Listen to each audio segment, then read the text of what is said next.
inquieta, inquietante. Seja bem-vinda a mais uma edição do canal.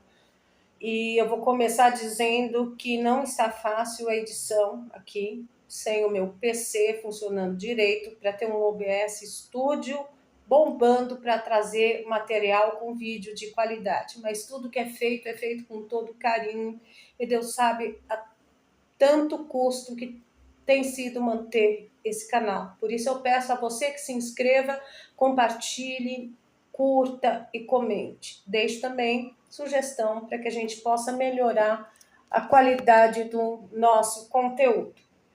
Bom, vou começar com a fala do Freire Gomes na segunda-feira, que ele foi ouvido.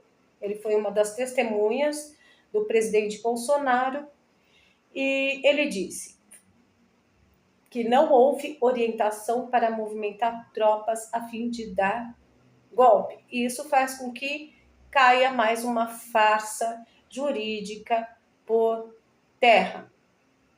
E agora eu vou deixar com vocês um vídeo que vai explicar tudo. Hoje foi a primeira audiência de instrução do processo da trama golpista, do Núcleo 1, que tem como acusado o Bolsonaro e outros. E esse cara aqui, ó, o ex-comandante do Exército, Freire Gomes, foi ouvido hoje como testemunha de acusação, foi indicado pela acusação. E tomou conta dos noticiários o fato de que ele teria mudado a versão que deu na delegacia. Mas é muito importante esclarecer que na polícia o depoimento é escrito. E hoje o depoimento é oral, perante um juiz. São coisas completamente diferentes. Mas agora tá todo mundo se perguntando, e aí? Mentiu na delegacia ou mentiu agora? O que vale? Eu digo para vocês, o depoimento que vale é o de agora. É o depoimento produzido em contraditório judicial. Aquilo que aconteceu na delegacia já foi. O que é produzido na delegacia serve para fundamentar o oferecimento da denúncia. Agora que a denúncia da PGR foi oferecida e recebida, agora tem que haver nova produção do depoimento em contraditório judicial. Agora, esse depoimento produzido em juízo é o depoimento que será valorado pelo juiz na sentença. O juiz, na sentença, tem que usar o depoimento de hoje. E não o depoimento da delegacia. Tem que usar o depoimento produzido em contraditório judicial, em audiência, na frente do juiz, do Ministério Público e das defesas. Então, para quem estava todo empolgadinho com aquele depoimento escrito, ele não vale de nada. O que vale é o depoimento de hoje, que olhando no olho do relator, a testemunha disse: não houve golpe, não houve tentativa de golpe, não existiu trama golpista, não existiu minuta de golpe, nem sei quem é Felipe Martins. Mentira tem perna curta. Bom, a família do Clezão pede explicações e quer acesso à investigação sobre a morte do empresário do 8 de janeiro, envolvido no 8 de janeiro. Mais uma vítima do 8 de janeiro, e essa talvez seja esse Clezão seja o nosso maior símbolo de luta pela anistia geral, ampla e restrita, uma anistia humanitária. Eu vou divulgar, então, o grito de uma filha cujo pai morreu de forma injusta, como tantos outros patriotas do 8 de janeiro. É um texto que eu recebi no WhatsApp e não poderia deixar de passar para vocês. E vou trazer, pelo menos uma vez por semana, material sobre a anistia, para dar força a esse movimento que não pode morrer. Todos os outros movimentos, fora Lula, qualquer outro que surja, não é tão importante quanto a anistia. Porque quem fez o Lula tem que saber, tem que sofrer as consequências do que foi votar no Lula. A gente sofre, nosso bolso sofre. Porém, todos sofrerão junto, e quem fez o L, idem. E isso vai ser bom para o povo aprender. Acredito que nós não deixaremos o nosso país virar uma China da vida, mas está quase virando, infelizmente.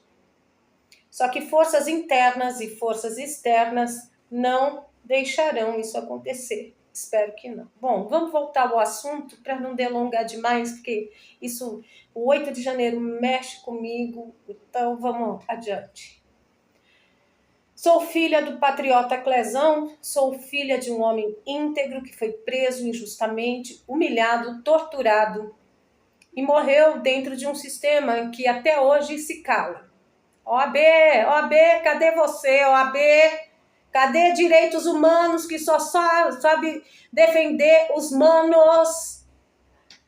Não sabíamos que meu pai tinha sangue na boca. Essa informação só veio agora pela imprensa. Segundo a revista Veja, o laudo do Instituto Médico Legal aponta sangue na boca e no queixo.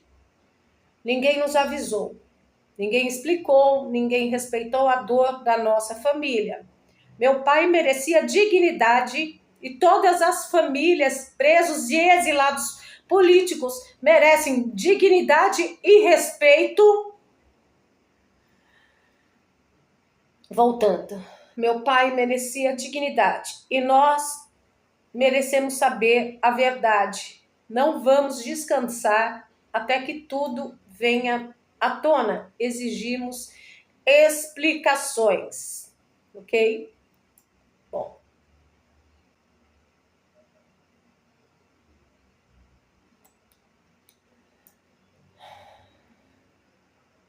Agora vamos ao vídeo de um menino de 8 anos, filho de uma das mães do 8 de janeiro, a Ana Flávia. Ana Flávia é depressiva, portadora de pressão alta, condenada a 14 anos. Ela é mãe do Isaac, filha de uma idosa que se chama Luzimar, que é cardíaca. Ela foi presa na Polícia Federal do Distrito Federal, ficou na colmeia, e ela teve um surto de Covid e quase veio a óbito. E ela está tendo um tratamento desumano, degradante, segundo o advogado Luiz Felipe, que é um dos advogados dela. E ela é provedora da casa e da creche também, que se chama Vovó Luzimar, na cidade estrutural Distrito Federal. Vou deixar o vídeo e vocês tirem suas próprias conclusões. Já que eu tenho 8 anos, eu fiz aniversário nesse mês e eu tô sentindo muita falta da minha mãe. Eu amo muito ela, espero que ela saia nesse mês. Eu amo muito, muito ela mora no fundo do meu coração. Tomara.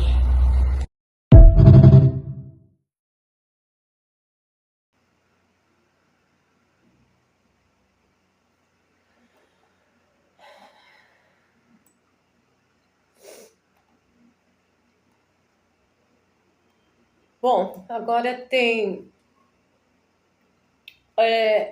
um texto que eu vou ler para vocês, que foi escrita por Leonardo Correia e que eu não gostaria de deixar passar batido.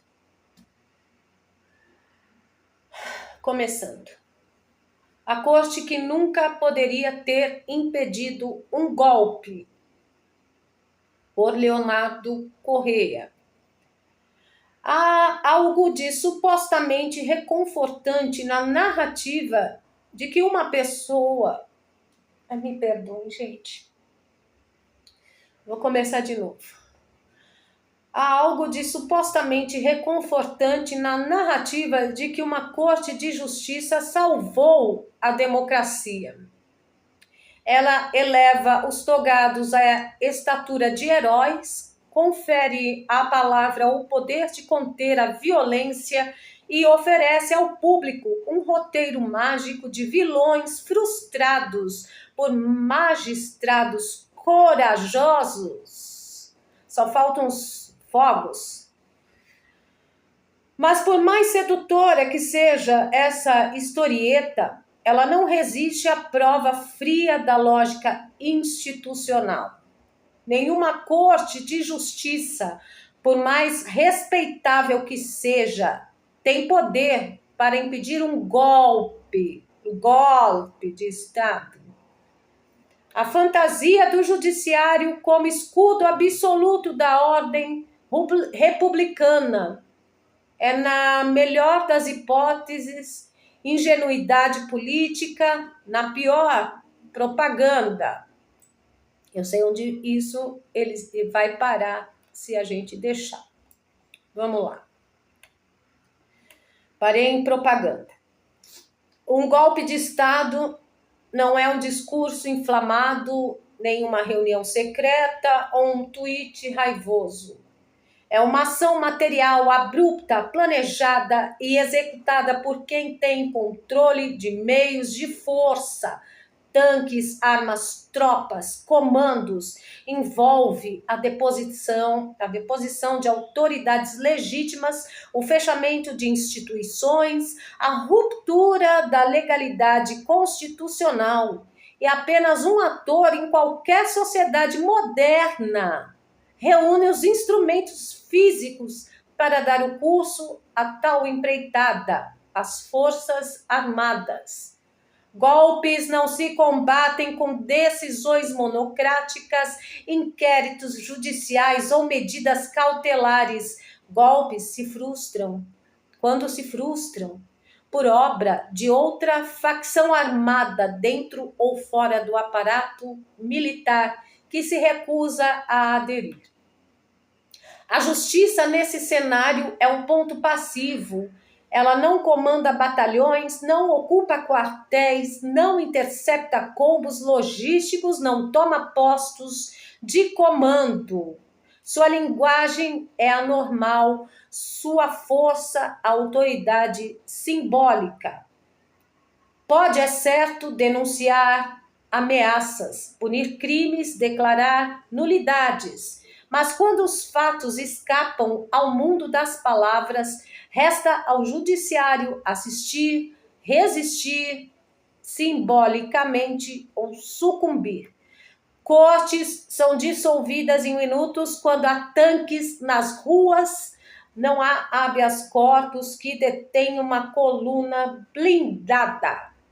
Dizer, portanto, que o Supremo Tribunal Federal impediu um golpe de Estado é inverter a lógica dos acontecimentos. A Corte não derrotou generais insurgentes, nem desmontou um comando rebelde. O que houve, se é que houve algo além de intenções e delírios de poder, foi a ausência de adesão crítica dentro das Forças Armadas. O golpe, se sonhado, não encontrou braços que o realizassem. E o que impediu sua deflagração não foi a toga, mas a farda. Mais especificamente, a decisão de parte dos militares que não acompanharam qualquer ruptura. A isso se soma outra confusão deliberada, interferir no processo eleitoral, ainda que sob o pretexto de defender a integridade do pleito, não é conter um golpe, é assumir o papel que não foi lhe dado.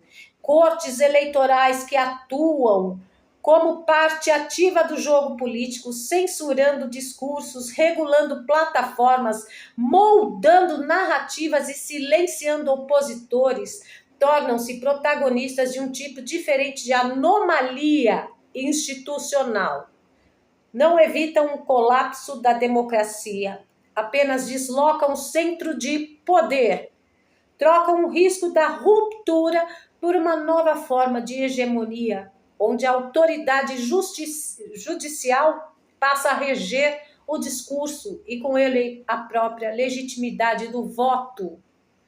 Essa inversão narrativa, onde se atribui à corte um feito logicamente impossível, não apenas falseia a história, ela mina o próprio equilíbrio entre os poderes. Quando um tribunal se apresenta como o único fiador da democracia, ele se coloca acima dela. E quando um povo passa a acreditar que sua liberdade depende do bom humor de juízes, de seus juízes, já não vive numa república, vive num simulacro onde a segurança jurídica é sempre condicional e o direito cede à vontade das intempéries. No fundo, o discurso da corte salvadora do golpe serve para justificar retroativamente sua intenção no processo eleitoral.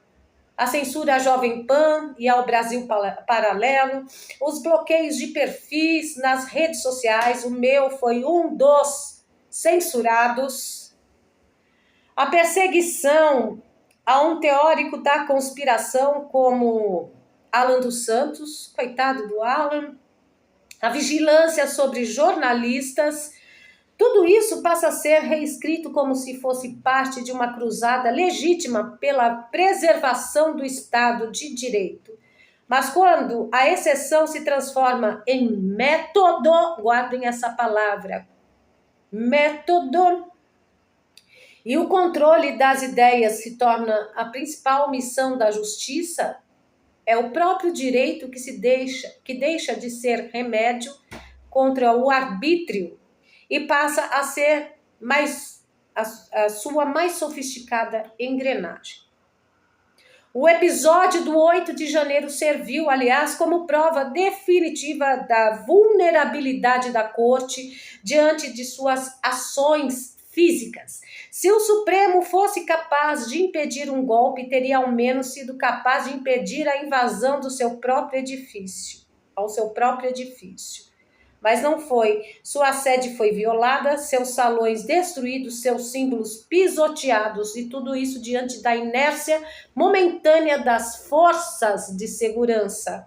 A imagem do plenário devastado não apenas comoveu o país, como expôs a verdade nua. O Supremo não é um bastião armado da República. É como toda instituição judiciária, dependente da proteção de terceiros. Se não pode se defender de uma turba, como poderia deter um levante militar, se fosse real, é claro, né? Um levante militar real. A resposta é simples, não pode e nunca pôde. É verdade que houve nos bastidores, nas franjas da política, quem delirasse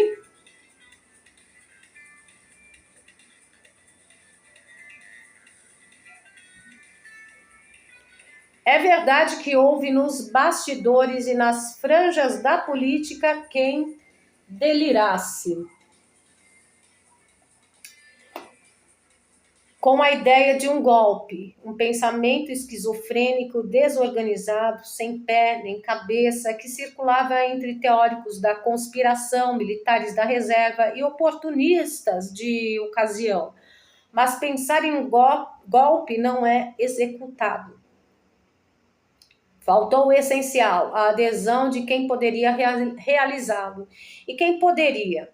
Só quem tem tanques, armas, cadeia de comando e obediência hierárquica. Faltou o apoio das Forças Armadas e sem ele não há golpe, apenas devaneio. Punir vândalos como se fossem golpistas diante desse quadro não passa de uma tentativa de legitimar a própria narrativa. Se não houve estrutura, plano viável nem apoio militar, o que resta é o espetáculo do caos grave, criminoso, mas distante de uma insurreição real. A reclassificação simbólica da desordem como sublevação serve ao propósito de reescrever os fatos à imagem da versão que já se queria contar, a de uma corte heróica que conteve um assalto ao regime.